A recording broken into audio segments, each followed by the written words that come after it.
अस्सलाम वालेकुम viewers, welcome back to the channel crypto with Vishal. Market में बहुत कुछ इंपॉर्टेंट चल रहा है, सो तमाम इंपॉर्टेंट फंडामेंटल एनालिसिस आपसे शेयर करेंगे। साथ ही 3 बड़ी बुलिश अपडेट्स भी हैं जिन्हें जानने के बाद आपका बुलिश होना तो ज़रूर बनता है। सो मैं हूं आपकी होस्ट विशाल फातिमा और उम्मीद करती हूं कि आप सब बिल्कुल ठीक ठाक होंगे। सबसे पहले तो XRP होल्डर्स के लिए बहुत ही इंपॉर्टेंट अपडेट है। रिपल और SEC के दरमियान जो केस चल रहा है उसका पार्शियल रिजल्ट तो आ गया था, जो कि हम सब जानते हैं कि XRP की फेवर में आया था, बट स्टिल जो इस केस का हिस्सा बाकी है उससे लेके हेयरिंग हो रही है। इसमें SEC ने जज से रूलिंग देने को कहा है कि फाइनल रूलिंग दी जाए रिपल के अगेंस्ट, क्योंकि according to SEC Ripple lab ने सिक्योरिटीज लॉ की वायलेशन की है और इसको लेके $2 बिलियन अबाउट जुर्माना लगाने की यहाँ पर फाइलिंग की है। लेकिन XRP होल्डर्स को फिलहाल इसे लेके घबराने की जरूरत नहीं, क्योंकि ये जस्ट SEC की तरफ से एक रिक्वेस्ट ही की गई है फेडरल कोर्ट से, और इसे लेकर रिपल एग्जेक्टिव्स और क्रिप्टो कम्युनिटी की तरफ से अच्छा खासा क्रिटिसाइज किया गया है SEC को कि SEC ये सब कर रहा है सिर्फ और सिर्फ रिपल को पनिश करने और बुल मार्केट को सबोताज करने के लिए। काफ़ी स्ट्रॉन्ग रिएक्शन भी आया है रिपल के CEO की तरफ से, जिसमें इन एलिगेशंस को डिनाई किया गया है और साथ ही ये भी कहा गया है कि इसका जो रिस्पांस है वो नेक्स्ट मंथ फाइल किया जाएगा। अब ये सब जो है ये SEC की तरफ से फट क्रिएट करने की कोशिश है। इंटरेस्टिंग चीज़ ये रही कि मार्केट के सेंटिमेंट्स इतने पॉजिटिव हैं कि आसानी से इस फट को एब्जॉर्ब कर लिया गया और XRP में बल्कि 3% का इंक्रीज भी देखने को मिला। और अगर यही फट बियर मार्केट में सामने आती तो रिएक्शन जो है ना वो इससे कई डिफरेंट होता। तो ये सारे एक्सपीरियंसेस हैं आपके लिए अगर आप फर्स्ट टाइम बुल मार्केट को फेस कर रहे हैं। अच्छा, KuCoin यूजर्स के लिए कुछ खास अच्छी खबर नहीं, और ये भी कहीं ना कहीं क्रिप्टो मार्केट में फट क्रिएट करने की एक कोशिश हो सकती है। तो डिपार्टमेंट ऑफ जस्टिस ने KuCoin पर क्रिमिनल चार्जेस लगाए हैं एंटी मनी लॉन्ड्रिंग की वायलेशन को लेके, और इस अपडेट को लेके KuCoin का जो नेटिव टोकन है वो 5% तक ड्रॉप कर गया। तो फेडरल प्रोसिक्यूटर्स का ये कहना है कि जो फाउंडर्स हैं वो KuCoin को मनी ट्रांसमिटिंग बिजनेस के तौर पर ऑपरेट करते रहे हैं 30 मिलियन कस्टमर्स के साथ, बट उन्होंने KYC प्रोग्राम जो है वो इम्प्लीमेंट नहीं किया था 2023 तक, जिसकी वजह से ये सस्पिशियस और क्रिमिनल एक्टिविटीज के लिए यूज हुई। और साथ कई तरह की एलिगेशंस भी शामिल हैं, जैसे कि बैंक सीक्रेसी एक्ट की। अभी तक जो दोनों फाउंडर्स हैं वो अरेस्ट नहीं हुए, ये अभी प्रेस रिलीज था, बट ये भी है कि फिलहाल KuCoin की तरफ से कोई इमीडिएट रिस्पांस सामने नहीं आया। तो इस तरह से देखा जाए तो बाइनेंस के बाद जिस क्रिप्टो करेंसी एक्सचेंज के ऊपर ज्यादा सीवियर किस्म की एलिगेशंस लगाई गई हैं वो KuCoin है।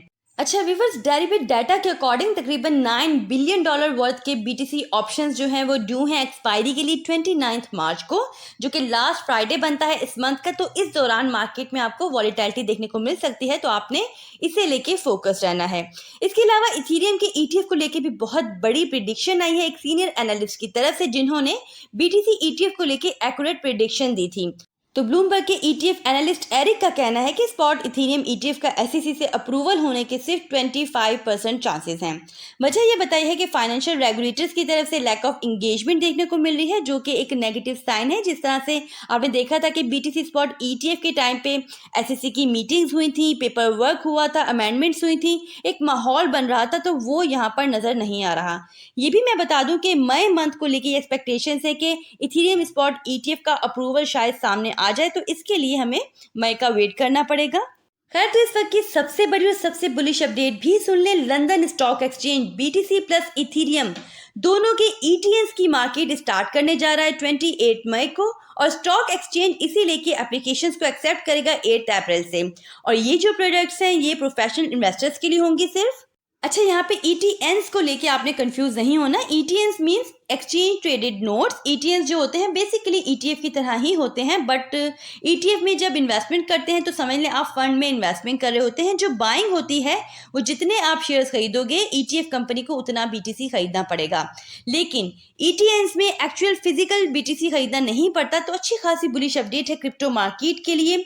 इसके अलावा एक और गेम चेंजिंग अपडेट भी कह सकते हैं, ब्लूमबर्ग की तरफ से अपडेट आई है कि हांगकांग की तरफ से BTC स्पॉट ETF के लिए इन काइंड रिडेम्पशन जो है या इन काइंड क्रिएशन को अलाउ किया जा सकता है, और इससे लेके मैसिव इन्वेस्टमेंट आ सकती है चाइनीज की तरफ से। कई फर्म जो है वो एक्चुअली यहाँ पर अप्लाई कर चुकी हैं, और ऐसा है कि ये भी मैं आपको बता दूं कि जो इन काइंड रिडेम्पशन होती है ना ये ज़्यादा फ्रेंडली होती है रिटेल ट्रेडर्स के लिए, यूएस में इस वक्त जो है वो कैश रिडेम्पशन का प्रिंसिपल यूज हो रहा है और ये जो था ना ये एसईसी की तरफ से फोर्स किया गया था, जबकि कंपनीज चाह रही थी कि जो इन काइंड रिडेम्पशन है ना वो फॉलो हो, लेकिन ऐसा नहीं हुआ। एसईसी ने नहीं माना, तो हांगकांग में इन काइंड क्रिएशन या इन काइंड रिडेम्पशन का सामने आना एक बहुत बड़ी अपडेट है और इसे लेके मैसिव इनफ्लो देखने को मिल सकता है मजीद।